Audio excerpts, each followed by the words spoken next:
السلام عليكم، ازيكم عاملين ايه؟ يا رب تكونوا بخير. عايزاكم كده تتاكدوا من شكل الرخام عندي علشان هنعمل شويه تغييرات مع بعض كده. زي ما انتم شايفين هو حلو مش وحش، ولكن انا بصراحه كنت حابه ان انا اغير قبل العيد.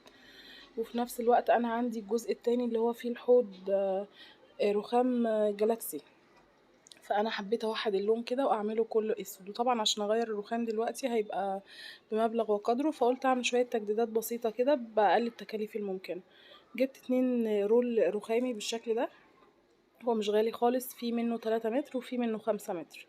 ال3 متر ده اللي انا جايباه لان ملقتش اسود غير 3 متر، فجبته ب40 جنيه، وال5 متر ب65 جنيه. هو بصراحة اوفر، ال5 متر اوفر ولكن ما كانش موجود.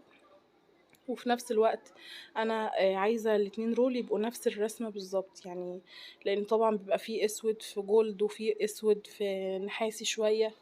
فانا هنا جايبة الرسمة بالظبط لان هو رول واحد مش هيكفي عندي. ابتديت كده بقى ان انا اخد المقاسات بالشكل ده قبل ما الزق وقبل اي حاجه خالص، علشان ما اتلخبطش. لازم تفرديه الاول على الرخامه عندك كده لحد ما تتاكدي ان هو تمام والمقاسات مظبوطه. تبتدي بقى تشيلي حرف حرف كده، حاجه بسيطه جدا. وطبعا معاكي حاجه كده يعني زي فيزا او بطاقه، اي حاجه تكون قديمه عشان ممكن تتقطم منك على فكره، تكوني مش هتستخدميها تاني يعني. وتبتدي بقى ان انت تطلعي كل الهواء اللي في الرول ده وانتي بتلزقيه. وهو سهل جدا على فكرة، هو بس بيغلب شوية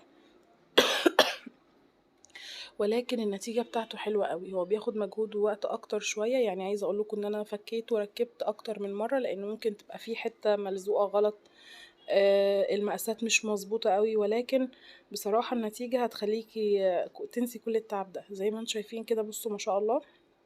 انا كده لسه ما كملتش، ولكن النتيجة الحمد لله حلوة جدا.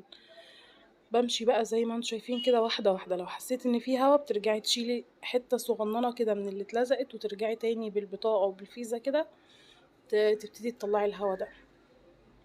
بصوا كده خلصت ما شاء الله. هو اخد مني على فكرة يومين مش يوم واحد يعني. انا عملت جزء مثلا النهاردة وكملت تاني يوم.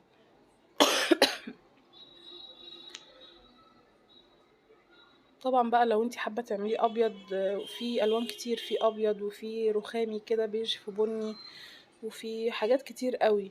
بس الاسود انا بصراحة حبيته زي ما قلت لكم، لان انا عندي جزء اسود فقلت اوحد اللون.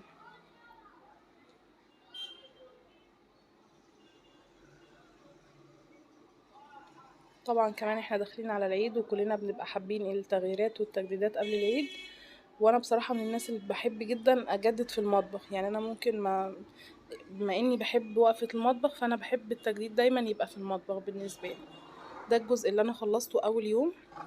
النتيجة بتاعته كانت حلوة جدا، ولكن كنت خلاص بصراحة اخدت وقت كتير جدا، ساعتين تقريبا، فقلت هكمل تاني يوم. ده كده كنت خلصت رول كامل. تاني يوم بقى خدت من الرول التاني جزء كده، وابتديت برضو ان انا اخلص الرخامة كلها بالشكل ده. بصوا عايزة اقول لكم النتيجة بصراحة تجنن يعني. اللي يشوفه فعلا كأنه رخام طبيعي، مش لزق ولا اي حاجة خالص. النتيجة حلوة جدا جدا. اتمنى ان شاء الله تعجبكم. ولو حابين الفكرة جربوها، مش هتخسروا كتير. لو ما عجبتكوش برضو تقدروا تشيلوه يعني. انا سألت كذا حد ان هو عرفت ان هو بيتشال برضو بكل سهولة. فان شاء الله تعجبكم الفكرة دي وتجربوها، واشوفكم على خير الفيديو الجاي ان شاء الله. والسلام عليكم.